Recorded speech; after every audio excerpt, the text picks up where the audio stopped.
Bismillahirrahmanirrahim. Assalamualaikum warahmatullahi wabarakatuh. Perkenalkan, nama saya Kevin Muhammad Altaf dengan NIM 10202224000325 dan di sini saya akan mempresentasikan tugas 2 sistem basis data yang dimana tugas ini adalah tugas untuk start prosedur, trigger, dan DCL. Nah, di tugas ini untuk task 1 dan task 2 sudah saya kerjakan off-cam dan dimasukkan ke dalam MySQL PHP MyAdmin yang di sini ada tabel obat 325, transaksi obat 325, dan ada log transaksi obat 325. Dan sekarang kita akan lanjut ke task 3 untuk membuat trigger untuk menambah record ke tabel log transaksi obat ketika transaksi terjadi di tabel transaksi obat. Nah, yang pertama kita akan melakukan pembuatan triggernya terlebih dahulu. Jadi di sini untuk melakukan trigger kita akan menggunakan delimiter terlebih dahulu. Nah, setelah itu kita langsung masuk ke create trigger, yang nama triggernya akan saya namakan catatan transaksi. Nah, di dalam catatan transaksi ini akan ada trigger yang akan tertrigger saat inputannya telah dilakukan. Berarti triggernya akan dilakukan after insert the on transaksi obat. Nah, seperti ini. Kita akan melakukan untuk seluruh baris dan kolom yang ada di tabel transaksi obat. For each row. Nah, karena di sini kita akan langsung masuk ke code query dari triggernya. Bikin. Di sini saya akan mendeklarasi satu variabel harga untuk menghitung total harga yang akan ditampilkan di log transaksi obat ini. Nah, tipenya akan integer, tipe datanya integer. Lalu kita akan select data dari harga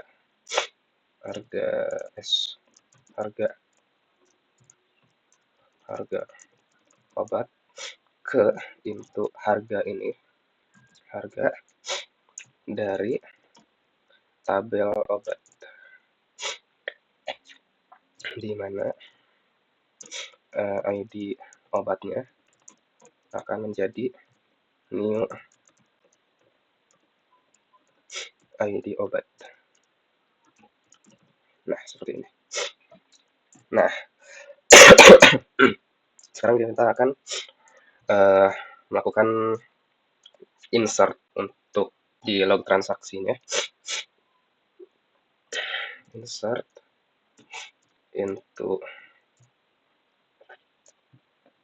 log transaksi. Nah, di log transaksi ini parameternya ada ID transaksi, lalu ada total harga. Oke, values-nya kita akan buat ID transaksi ini menjadi ID transaksi yang baru saja diinputkan, jadi new ID transaksi. Nah, untuk total harga ini kita akan membuat si harga ini dikalikan dengan jumlah obat yang baru saja diinputkan. Jadi kita akan menambahkan new jumlah obat dikalikan dengan harga. Seperti ini. Tanda kutip, lalu kita end dengan tanda $.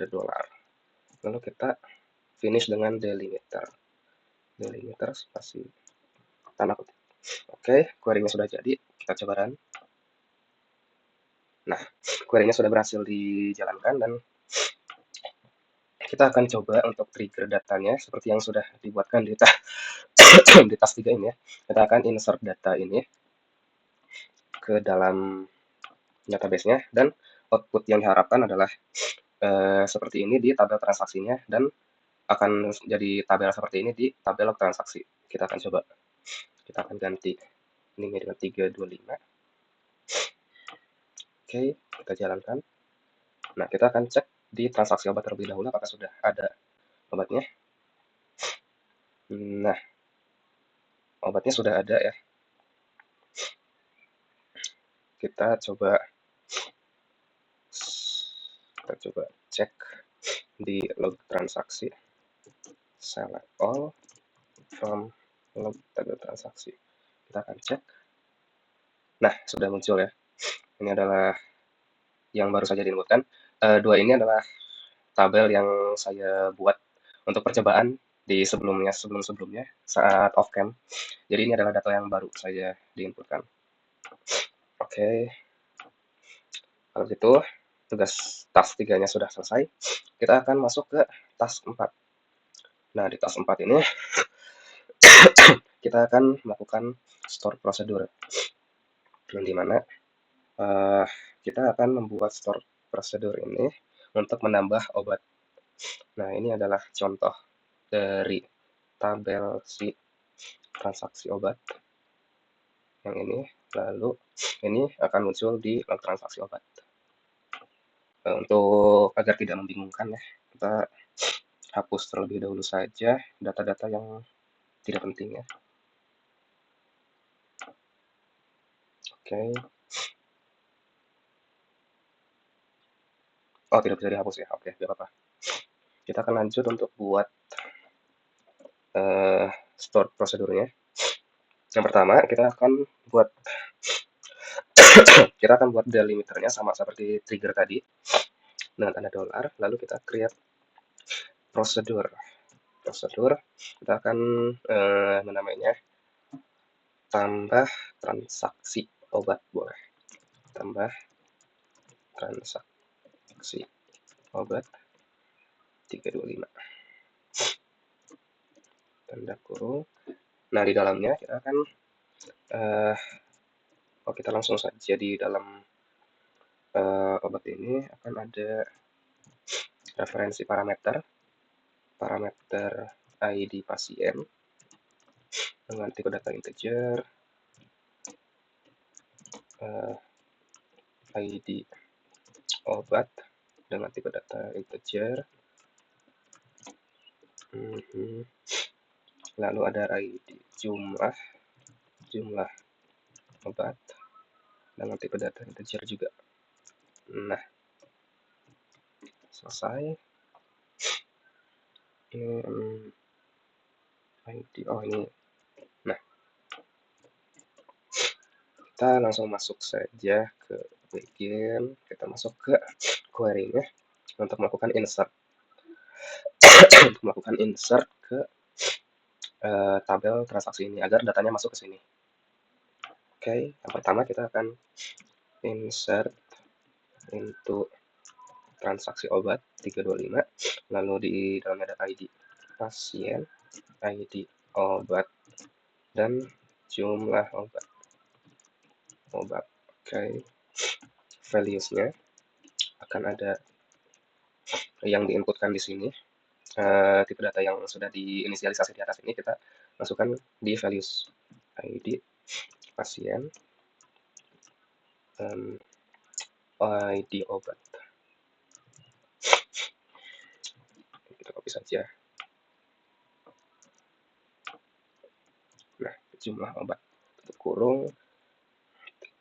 Oke, kita end dengan tanda ini. Lalu kita finish dengan delimiter spasi titik. Oke.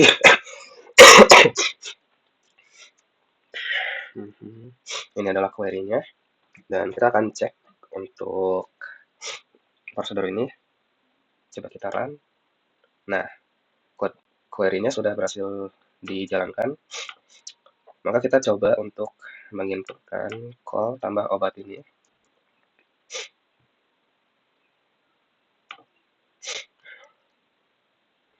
Tambah transaksi obat ya. Tambah transaksi obat 325. Tambah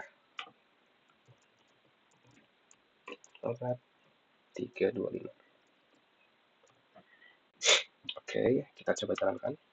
Oke, sudah berhasil dijalankan. Jadi kita coba cek di transaksi obatnya apakah berhasil. Yes, dan berhasil di sini. ID obatnya 103, jumlah obatnya 5, dan diinputkan di 1224. Seperti ini. Jumlah obatnya 5, ID obat 103, ID pasien 2. Untuk di log transaksi akan muncul ID log Ini ID transaksinya 7 dan total harganya 15.000. Yap, seperti ini. Itu untuk store prosedur. Baik, di sini kita akan lanjutkan untuk DCL ya, di mana DCL ini kita akan membuat dua user dengan user pertama adalah nama pertama saya dan user kedua adalah nama terakhir saya. Nah, di sini nama pertama akan hanya bisa insert data dan user kedua hanya bisa select data. Oke, kita langsung saja buat untuk query-nya. Create user Kevin at localhost identified by passwordnya kita password Kevin ketik, lalu create user kedua alt localhost identified by, kita bikin password untuk alt-nya sama seperti Kevin saja, password alt. Oke, kita coba jalankan. Nah, ini sudah bisa dijalankan. Kita akan buat grant access-nya. Di sini kita akan buat grant access untuk Kevin terlebih dahulu. Insert on nama database-nya tugas untuk tabel transaksi obat 325 itu Kevin at localhost. Oke, kita coba copy. Kita akan ubah untuk alt dan kita akan ubah insertnya menjadi select karena user kedua hanya bisa select datanya saja. Nah, kita akan coba jalankan. Nah, sudah berhasil dijalankan. Oke, kita langsung coba saja.